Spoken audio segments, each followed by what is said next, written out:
Hello friends, welcome to my YouTube channel A1 Adda. आज हम जो टॉपर लोग हैं वो मैथ की खुद की नोट्स कैसे बनाते हैं और हम भी उस तरह के नोट्स कैसे बनाएं, इस पे डिस्कशन करने वाले हैं। तो चलिए वीडियो को स्टार्ट करते हैं। एसएससी रहे, रेलवे रहे या बैंकिंग रहे या फिर कोई भी एग्ज़ाम जिसमें मैथ सब्जेक्ट आता हो, अगर मैथ आता है तो अपने सिलेक्शन होने में या ना होने में मैथ का काफ़ी अहम रोल होता है। तो इसलिए हमें मैथ का प्रिपरेशन काफ़ी अच्छे से करना होगा।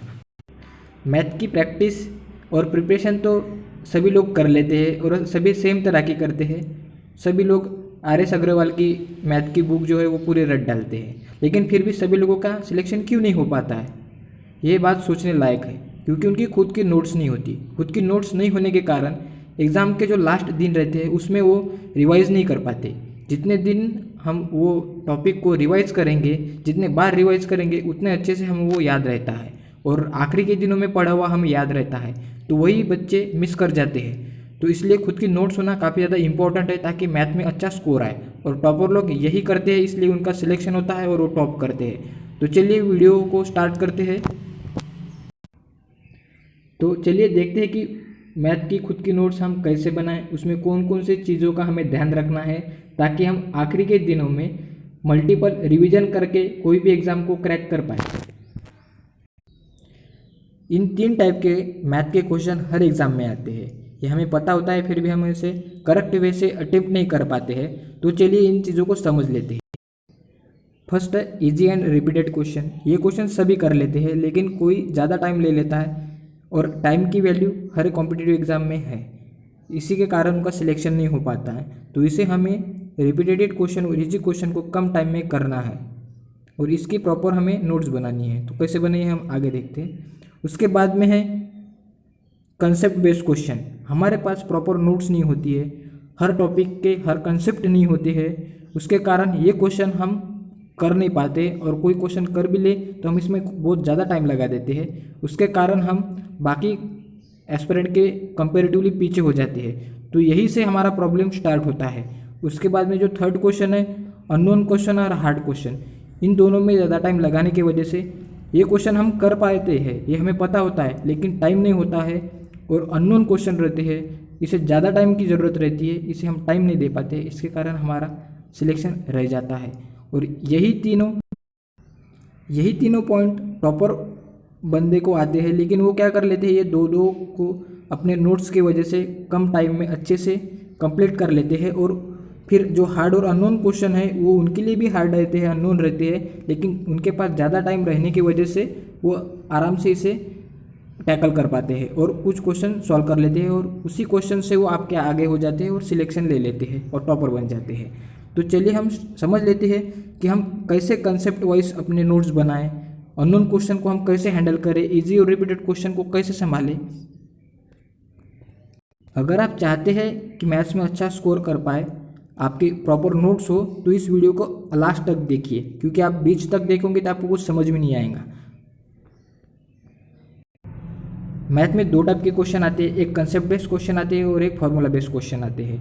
कंसेप्ट बेस्ड हमें हर टॉपिक पे कंसेप्ट निकालने होते हैं और फार्मूला बेस्ड ज़्यादातर अलजेब्रा ज्योमेट्री में आते हैं। उसे भी हम कैसे प्रॉपर नोट्स बनाएं ये हम आगे देखते हैं। तो कंसेप्ट बेस्ड क्वेश्चन में आपको हर टॉपिक का प्रॉपर कंसेप्ट लिखना है, उसके नीचे एग्जाम्पल लिखना है, ताकि आपको हर कंसेप्ट को समझने में ईजी हो जाए। आपके जो हार्ड क्वेश्चन की नोट्स रहेगी वो अलग रहेगी, लेकिन एक सेपरेट बुक रहेगी जिसमें आपके क्वेश्चन यानी कंसेप्ट रहेंगे और फार्मूला बेस्ड सभी प्रॉब्लम रहेगी। कोई लोग इसे कंसेप्ट बोलेंगे, कोई लोग इसे टॉपिक बोलेंगे, टाइप बोलेंगे या केस बोलेंगे, एक ही चीज़ है। आपको अगर एवरेज एक सब टॉपिक है, उसमें एक कंसेप्ट आती है, 4-5 कंसेप्ट रहेंगे, उसको कंसेप्ट को लिखना है आपको। पहला कंसेप्ट है अगर A = B × C, यानी B अगर 20% बढ़ जाता है, C अगर 30% बढ़ जाता है, तो A कितना परसेंट बढ़ेगा, इस टाइप के क्वेश्चन आते हैं। तो इस टाइप का एक फार्मूला लिखने के बाद में उसका एक एग्जाम्पल उसके नीचे लिख लीजिए। उसके बाद में आप सेकंड कंसेप्ट लिखिए, उसको भी वैसे लिखिए, उसके बाद में उसका एग्जाम्पल लिखिए। इस तरह से आप सभी कंसेप्ट को लिखते जाइए और उसका एक एग्जाम्पल लिखिए, ताकि आप लास्ट के दिनों में उसे इजीली गो थ्रू हो जाए और आपको ध्यान में रहे। अब आपके पास अरिथमेटिक की एक ऐसी नोट्स हो जाएगी जिसमें आपका परसेंटेज हो, एवरेज हो, जो भी टॉपिक हो उसके कंसेप्ट और उसके नीचे उसके एग्जाम्पल ये रहेगी।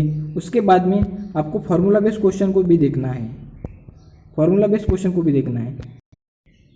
उसके बाद है फार्मूला बेस जो कि अलजेब्रा, ट्रिग्नोमेट्री, ज्योमेट्री में आता है। तो आपको कुछ नहीं, सिंपली फार्मूला लिखना है, कुछ भी रहे।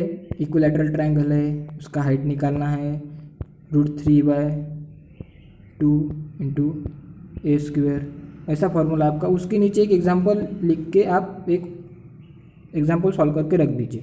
इस तरह से आपको सभी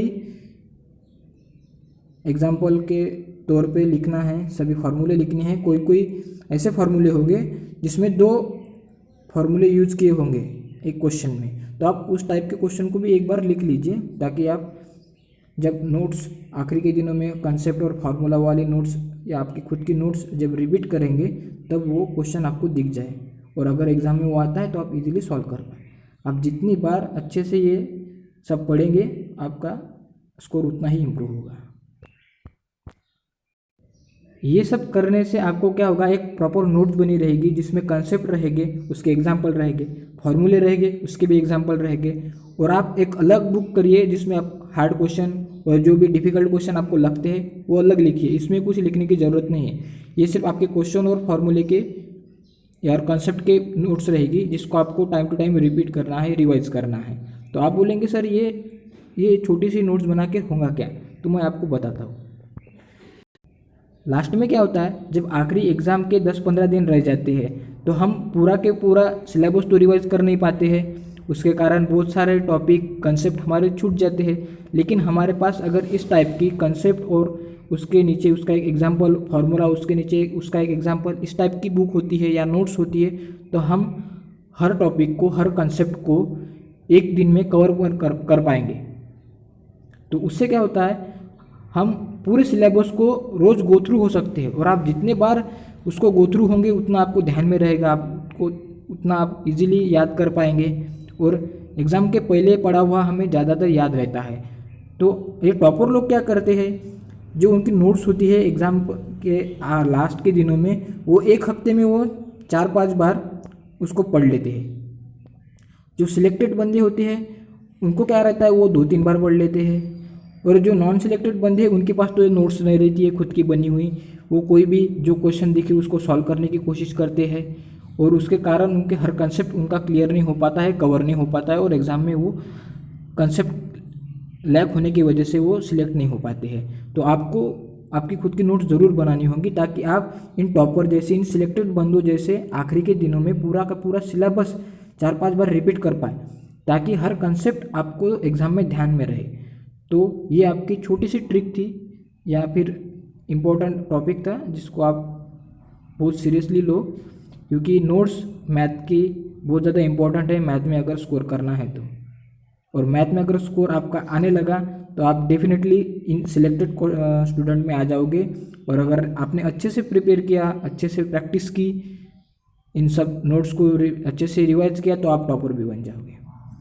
तो चलिए वीडियो को यहीं पे स्टॉप करते हैं। अगर वीडियो अच्छा लगा है तो शेयर कीजिए, चैनल को सब्सक्राइब कीजिए, और thank you for watching video.